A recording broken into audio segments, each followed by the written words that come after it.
আসসালামু আলাইকুম সুপ্রিয় দর্শক, আজ আপনাদেরকে জানাবো ইমাম হুসাইন রাদিয়াল্লাহু তাআলা আনহু ইন্তেকালের দিন কারবালায় কি ঘটেছিল।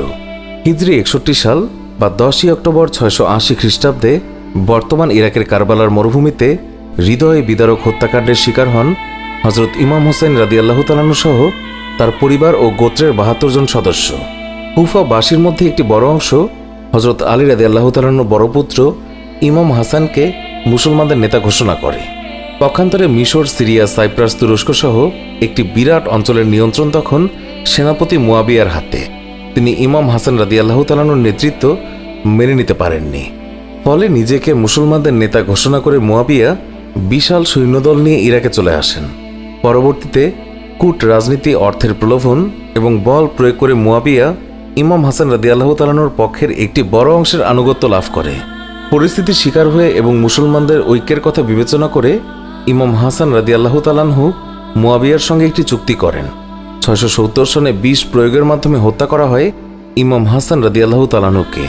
এইদিকে 680 সনে অসুস্থতার কারণে মুয়াবিয়ার মৃত্যু ঘটে।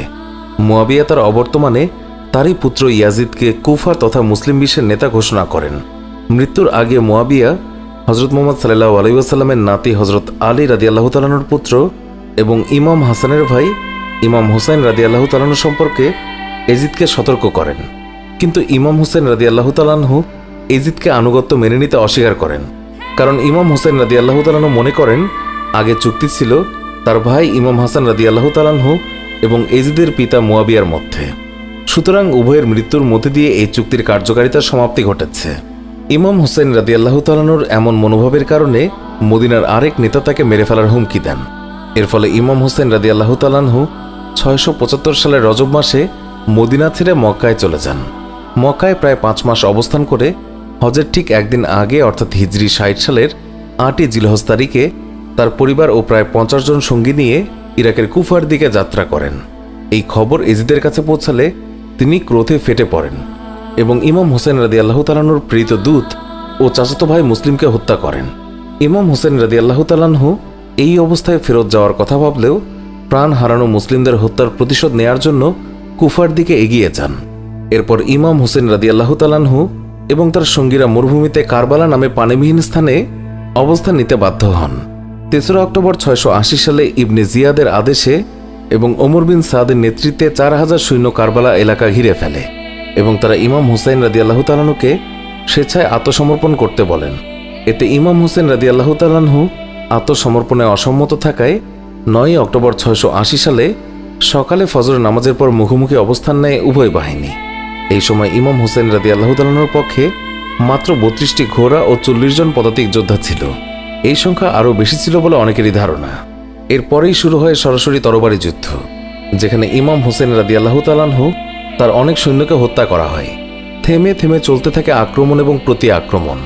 এই সময় ইবনে জিয়াদ 50 তীরন্দাজকে আদেশ দেন ইমাম হুসাইন রাদিয়াল্লাহু তাআলা আনহুর অশ্বারোহী বাহিনীকে আক্রমণ করার। এই তীরের আঘাতে আহত হয় অনেক ঘোড়া। সৈন্যরা তখন ঘোড়া থেকে নেমে পায়ে দাঁড়িয়ে যুদ্ধ চালিয়ে যান। এতে ইমাম হুসাইন রাদিয়াল্লাহু তাআলা আনহুর পুত্র আলী আকবর সহ তার সঙ্গী সাথী আত্মীয়দের মধ্যে প্রায় সবাই শাহাদাত বরণ করেন। এই সময় ইমাম হুসাইন রাদিয়াল্লাহু তাআলা আনহুর ছোট্ট সন্তান আসগর পানির জন্য অস্থির হয়ে উঠলে ইমাম হুসাইন রাদিয়াল্লাহু তাআলা আনহু এবং তার সৎ ভাই আব্বাস পানির জন্য ছুটে যান নদীর দিকে। পথে তাদের পৃথক করে ফেলে এজিদ বাহিনী। এই সময় আব্বাসের কোলে থাকা ছোট্ট আসগারের গায়ে একটি তীর এসে বিদ্ধ হলে তিনিও শাহাদাত বরণ করেন। এই সময় ইমাম হুসাইন রাদিয়াল্লাহু তাআলা আনহুর মুখে একটি তীর বিদ্ধ হয়। মুখ থেকে ঝরতে থাকে রক্ত।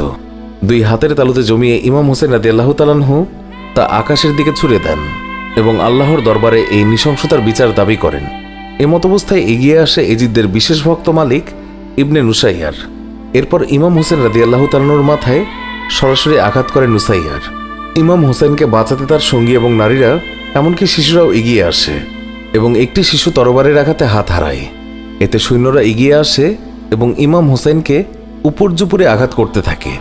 এতে উপর হয়ে মাটিতে পড়ে যান ইমাম হুসাইন রাদিয়াল্লাহু তাআলা আনহু। এই সুযোগে শিমারের নির্দেশে সিনান ইবনে আনাস নামের একজন সৈন্য ছুরি দিয়ে ইমাম হুসাইনকে সেই সময় আঘাত করে এবং তার মাথা শরীর থেকে আলাদা করে ফেলে।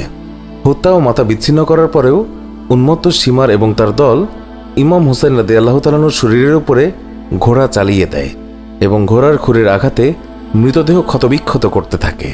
ইবনে জিয়াদের কাছে পাঠানো হয় ইমাম হোসেন রাদিয়াল্লাহু তাআলার বিচ্ছিন্ন মাথা। এই বিচ্ছিন্ন মাথার মুখে লাঠি ঢুকিয়ে দেয় ইবনে জিয়াদ। আমাদের এই ভিডিও সম্পর্কে মন্তব্য জানাতে কমেন্ট করুন। নিয়মিত আমাদের ভিডিও পেতে আমাদের চ্যানেলটি সাবস্ক্রাইব করুন। আমাদের ভিডিও ভালো লাগলে আমাদের অন্য ভিডিওগুলোও দেখুন। আজকের মতো বিদায় নিচ্ছি। সবাই ভালো থাকবেন। ধন্যবাদ সবাইকে।